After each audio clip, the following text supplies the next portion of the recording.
हमारी आज की कहानी एक पुराने किले पर है जिसे लोग बुधा कहते हैं।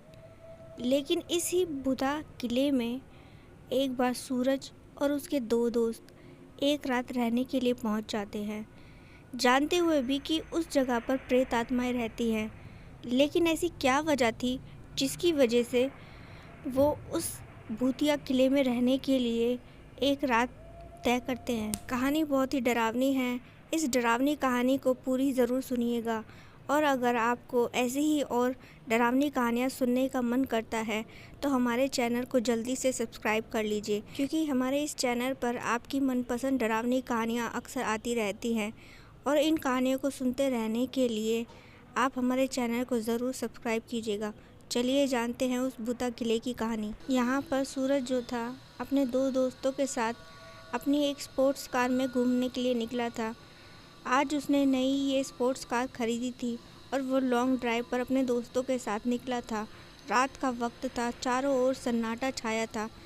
एकदम से ऐसा लगता था जैसे मानो रात एकदम काली हो। इसी काली रात में ये लोग जो थे सुनसान सड़कों पर उस कार को ड्राइव कर रहे थे। तभी जो है सूरज के मन में एक ख्याल आया और उसने कहा, वैसे दोस्तों तुम्हें पता है इस रास्ते पर एक पुराना किला पड़ता है, कहते हैं वहाँ पर भूत प्रेत रहते हैं। तो जो दोनों उसके दोस्त थे उन्होंने कहा, हाँ जानते तो हम भी हैं, लेकिन तुम उसके बारे में क्यों बात कर रहे हो? ऐसा क्या तुम्हारे मन में ख्याल आया? तो इस पर सूरज ने कहा, गाइस मुझे ऐसा लगता है कि आज रात हम उस भूता किले में चलते हैं और पूरी रात वहीं रहेंगे। बड़ा मज़ा आएगा। देखते हैं हमें कोई भूत परेशान करता है भी या नहीं।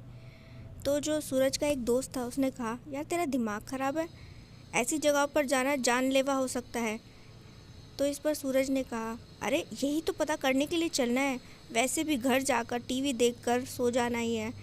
ये तो बहुत बोरिंग हो चुका है, आज कुछ थ्रिलिंग कुछ मज़ेदार करते हैं। चलो यार, वैसे भी घर पर मम्मी पापा नहीं है और कोई डांटने वाला भी नहीं है अगर घर देर से जाए तो। सूरज की बातों के आगे दोनों दोस्तों की एक नहीं चली और ना चाहते हुए भी जो था उन्हें सूरज की बात माननी ही पड़ी। ये लोग जो थे कार को बड़ी रफ्तार में उस पुराने किले तक लेकर पहुंचते हैं। बाहर से ही ये जो किला था देखने में बेहद डरावना और ऐतिहासिक लग रहा था। यहाँ पर चारों ओर घने झाड़ अब तक उग चुके थे। और फिर इसके बाद सूरज और उसके दोस्त जब कार से नीचे उतरकर उस किले तक पहुँचते हैं तो वहाँ पर एक अलग ही एहसास उन्हें मिलता है। सूरज ने कहा, यार बड़ी अजीब बात है, इस किले के करीब पहुँचते ही एक अजीब सा सन्नाटा महसूस हो रहा है। तो दोनों दोस्त कहते हैं, हमने तो तुझे पहले ही कहा था ये जगह भूतिया है, यहाँ जाना खतरे से खाली नहीं।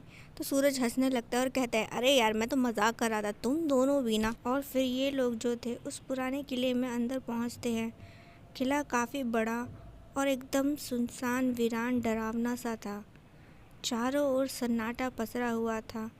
ये लोग जो थे इनके पास एक टॉर्च थी। उस टॉर्च को जलाकर ये उस पुराने किले में यहाँ वहाँ भटकना शुरू कर देते हैं। तभी जो है जो सूरज था उसके कंधे पर पीछे से किसी का हाथ आता है। वो जैसे ही पलटता है तो पीछे कोई नहीं होता। उसके यूं झटके से पलटने पर दोनों दोस्त कहते हैं, अरे यार क्या हुआ, तूने तो हमें डरा ही दिया। तो सूरज ने कहा, पता नहीं ऐसा लगा जैसे मेरे कंधे पर किसी ने हाथ रखा हो। तो दोनों दोस्त घबरा कर कहते हैं, यार तू डराना बंद करेगा, जब से हम यहाँ पर आए हैं तू हमें डराए ही जा रहा है। एक तो तू भी ना बस हमारे पीछे हाथ धो के पड़ गया है। सूरज ने कहा कि नहीं यार, इस बार मैंने तुम्हें डराने के लिए नहीं कहा, मुझे सच में कुछ अजीब सा महसूस हुआ। खैर छोड़ो, शायद मेरा वहम होगा। वैसे भी तुम लोगों की ये भूतिया भूतिया बातें सुनकर शायद मेरे भी दिमाग पे कोई असर हो गया हो। चलो चलते हैं। और फिर ये लोग जो थे फिर से जो था उस पुराने किले में यहाँ वहाँ भटकने लगे। तभी इन्हों को जो था वहाँ पर एक कंकाल नज़र आता है। दोनों दोस्त जो थे एकदम से घबराकर पीछे हट जाते हैं। तो सूरज जो था उस कंकाल के पास जाकर उसे देखने लगता है और उससे कुछ बातचीत करने लगता है, कुछ हंसी मजाक। दोनों दोस्त जो थे वो कहते हैं, यार कंकाल के साथ इस तरीके की मजाक मत कर, ये अच्छी बात नहीं है। ज़रूर यहाँ पे कोई भूत है और उसी ने इस इंसान का यह हाल किया है। तो सूरज ने कहा, अरे यार तुम लोग बिना थोड़ा सा मजाक मस्ती भी नहीं करने देते, कंकाल ही तो है, ये कौन सा खड़ा होकर मेरा गला पकड़ लेगा। वो दोनों दोस्त जो थे एकदम से घबरा रहे थे। तभी यहाँ पर सूरज जो था जब अपने दोस्तों के साथ बात कर रहा था, अचानक से ही वो कंकाल खड़ा हुआ और उसने सूरज का गला पकड़ लिया। ये सब देखकर जो था दोनों दोस्त एकदम से घबरा गए और चीखने लगे। सूरज को तो कुछ भी समझ नहीं आ रहा था कि ये कंकाल अचानक से खड़ा कैसे हो सकता है। और फिर सूरज किसी तरीके से जो था खुद को छुड़वा लेता है उस कंकाल से और उस कंकाल को दूर फेंक देता है। वो कंकाल भी वहीं पर गिर पड़ता है। ये दोनों जो दोस्त थे वो सूरज से कहते हैं, ये कोई मजाक तो नहीं हो सकता ना, यहाँ पर ज़रूर आत्माएं हैं। सूरज भी कहता है कि हाँ यार, ये तो सच है, ये कंकाल नहीं तो खुद ब खुद ऐसे नहीं उठ सकता और इसमें मेरा भी कोई हाथ नहीं था, तो इसका मतलब सच में यहाँ पर कोई आत्मा है। तो सूरज जो था काफ़ी एक्साइटेड हो जाता है और आवाज़ लगाकर उस आत्मा को पुकारने लगता है। कुछ अजीबोगरीब सी बातें करता है, जिसके बाद अचानक से वहाँ पे तेज़ हवाएं चलने लगती हैं। दोनों जो दोस्त थे सूरज के, वो सूरज को मना करते हैं पर सूरज मान नहीं रहा था। लेकिन फिर न जाने उसके मन में ऐसा क्या आता है कि वो दोनों दोस्तों की बात को मान जाता है और कहता है, अच्छा ठीक है, चलो यहाँ से वापस चलते हैं, तुम्हें इतना ही डर लग रहा है, नहीं तो बेकार में तुम दोनों कहीं डर से यहीं ना मर जाओ। और फिर जैसे ही वो लोग जाने लगते हैं उन्हें पीछे से किसी की आवाज़ सुनाई देती है। दोनों दोस्त कहते हैं सूरज से, नहीं यार, पलटना नहीं, नहीं तो वो आत्मा हमें मार देगी। सूरज फिर भी पलट जाता है और देखता है कि सामने जो था वहाँ पर एक भयानक सी औरत खड़ी थी। उसका रूप रंग इतना डरावना था, कोई भी नॉर्मल इंसान तो दहशत से ही मर जाए।